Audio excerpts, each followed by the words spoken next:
চলো আজকেও চলে এলাম ছোট্ট একটা মিনি ব্লগ নিয়ে আমি আমার রান্নাঘরে। তো চলো দেখো টিফিনে এখন আমি টিফিন বানাচ্ছি। তো দেখো ফুলকো ফুলকো লুচি, তোমরা কে কী খাবে সবাই চলে আসতে পারো। দেখো দারুণ লুচিগুলো ফুলছে।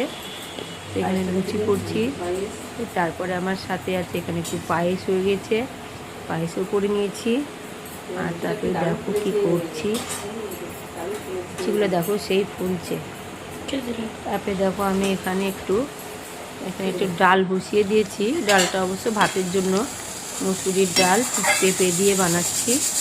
ডালটা ভাত দিয়েই খাওয়া হবে। আর দেখো এখানে ঘুগনি, মটরশুঁটি মারছি। আমি ঘুগনি করব, একটু বেগুন ভাজবো। আর এখানে ডাল হচ্ছে ভাতে খাওয়ার জন্য, আর ঘুগনিটা হচ্ছে টিফিনে লুচির সঙ্গে খাওয়া হবে।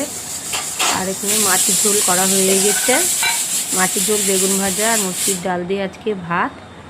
আর লুচি টিফিনের জন্য লুচি করলাম কখানা, তাই একটু ঘুগনি করে নেবো। তো চলো সবাইকে টাটা।